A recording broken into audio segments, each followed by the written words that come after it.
Hello friends, welcome back to my channel. आज का हमारा फर्स्ट टॉपिक है रिपोर्ट राइटिंग या फिर रिपोर्ट लेखन। Report writing is a structured way to present facts, finding and recommendation based on research और investigation. यानी कि रिपोर्ट लेखन तथ्यों, निष्कर्षों और सुझावों को अनुसंधान या जांच के आधार पर प्रस्तुत करने का एक औपचारिक और संरचित तरीका है। यानी कि आप जो भी रिसर्च के बाद अपने फैक्ट्स वगैरह पता कर रहे हैं, आप जो भी थ्योरीज नई निकाल रहे हैं, उन सबको आप एक स्ट्रक्चर्ड वे में यानी कि एक औपचारिक और संरचित तरीके से जांच के आधार पर प्रस्तुत कर रहे हैं। It is formal, objective and follows a specific format. यानी कि कैसे है, औपचारिक है, उद्देश्यपूर्ण है और एक विशेष प्रारूप का पालन करता है। इसके बाद रिपोर्ट्स के प्रकार कैसे होते हैं? फॉर्मल रिपोर्ट्स यानी कि कैसी होती है? औपचारिक रिपोर्ट जो होती है स्ट्रक्चर्ड यूज्ड इन ऑर्गेनाइजेशंस। यानी कि जब आप अपने बिजनेस कर रहे हैं, आप संगठन चला रहे हैं, उसमें हम जो रिपोर्ट यूज़ करते हैं वो आपकी पहले से तैयार होती है, उसके लिए आपकी एक लीगल रिस्पॉन्सिबिलिटी होती है।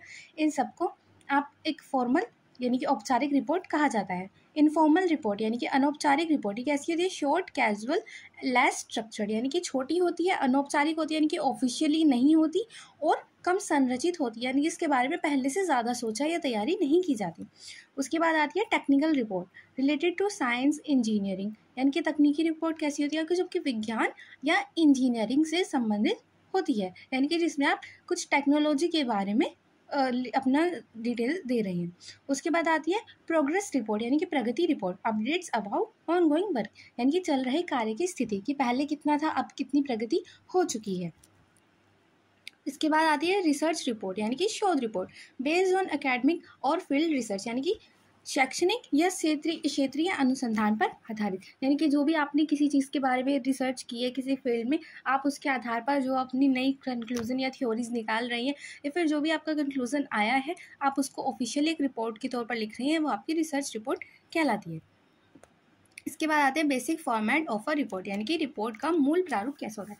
सबसे पहले आता है हमारा टाइटल पेज, यानी कि शीर्षक पृष्ठ, report title, author and date. इसमें क्या लिखा जाता है? रिपोर्ट का नाम, कि किस टॉपिक पर आपकी रिपोर्ट है, उसके बाद कौन दे रहा है वो रिपोर्ट और क्या किस डेट पर दे रहा है।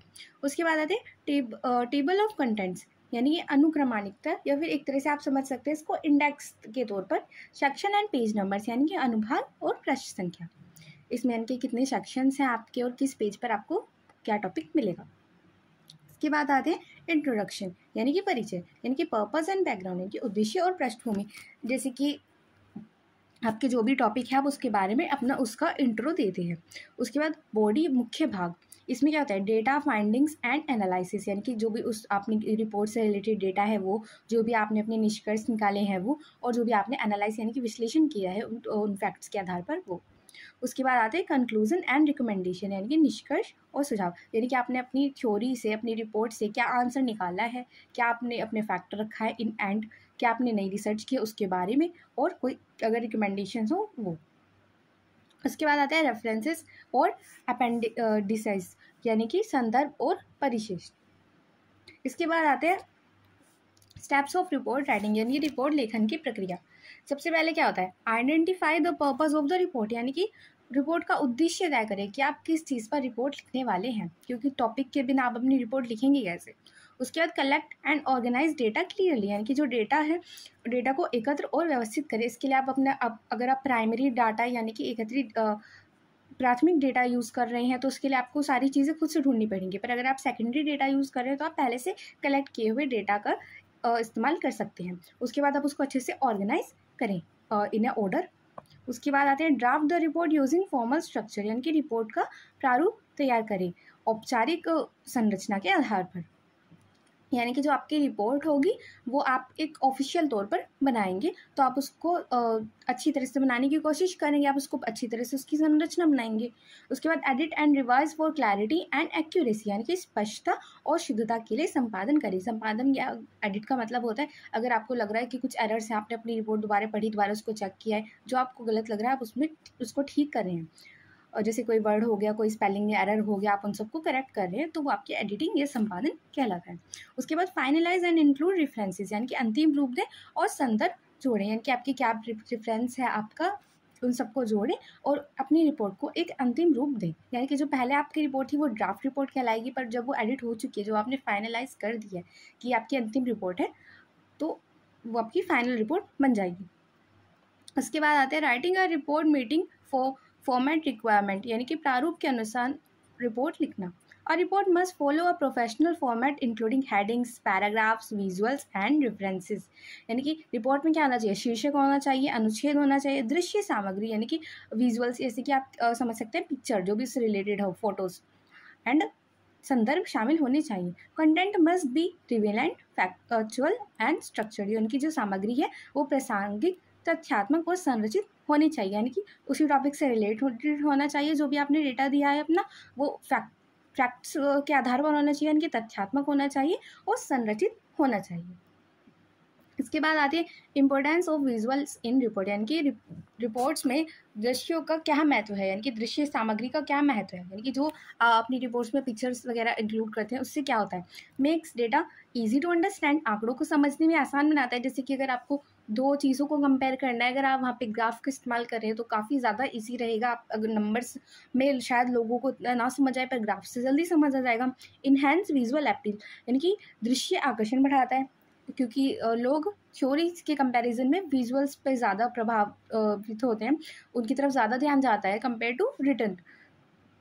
Helps in comparison charts, tables, यानी कि तुलना करने में हेल्प्स इन कंपैरिजन, ये तुलना करने में सहायक होता है, क्योंकि आप देख सकते हैं कि क्या चीज़ ज़्यादा है क्या चीज़ कम है, वो आप पिक्चर के विजुअल्स के माध्यम से इजीली समझ सकते हैं। उसके बाद save space and reading time, यानी कि स्थान और समय की बचत करता है, क्योंकि अगर आपको पूरा पेपर पढ़ना पड़ेगा, आपको पूरे एक थ्योरी पैराग्राफ्स पढ़ने पड़ेंगे, उसमें आपको ज़्यादा टाइम लगेगा। पर अगर आप वही चीज़ एक विजुअल के माध्यम से इजीली समझ सकते हैं कुछ सेकंड्स में ही, कि आपने देखा ग्राफ में कि किधर ज़्यादा है किधर कम है, आप समझ गए कि क्या चीज़ ज़्यादा है और क्या चीज़ कम है। उसके बाद सपोर्ट्स आर्ग्यूमेंट्स एंड फाइंडिंग्स, यानी कि तर्कों और निष्कर्षों को समर्थन देता है। एपीए स्टाइल, एपीए स्टाइल क्या है, अमेरिकन साइकोलॉजिकल एसोसिएशन।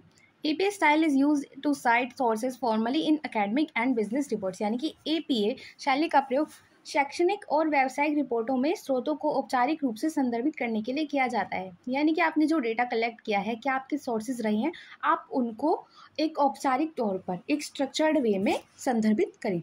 उसके लिए एग्जाम्पल है इन टेक्स्ट सिटेशन, यानी कि पाठ्य में संदर्भ, शर्मा 2023। उसके बाद reference list, Sharma R 2023, business writing skills, Delhi ABC publishers, ये सब इसके एग्जाम्पल हैं। उसके बाद आप अपने APA को कैसे चेक कर सकते हैं, यानी कि किस तरह से APA लिखा जाता है। सबसे पहले आता है आपका author name, last name first, यानी कि जो आपका उपनाम है वो पहले लिखा जाएगा। अब लास्ट नेम से मतलब है आपका सरनेम। उसके बाद ईयर इन पैरेंथेसिस 2023, यानी कि वर्ष को कोष्ठक में लिखा जाता है, यानी कि आपने ब्रैकेट्स का यूज़ करके उसके अंतर्गत ईयर लिखेंगे। उसके बाद टाइटल्स इन इटैलिक्स, यानी कि जो आपके शीर्षक है वो तिरछा लिखा जाता है। जैसे आपने देखा होगा कुछ चीज़ों को अगर पॉइंट आउट करने के लिए थोड़ा उनको तिरछा लिख दिया जाता है ताकि उन पर ज़्यादा ध्यान आकर्षित हो। उसके बाद capitalise only the first word of the title और एंड सबटाइटल्स, यानी कि केवल शीर्षक और उपशीर्षक के पहले शब्द का पहला अक्षर बड़ा होता है, यानी कि जो भी आपका टाइटल होगा, जो भी आपका सबटाइटल होगा, केवल उनका पहला अक्षर बड़ा होगा।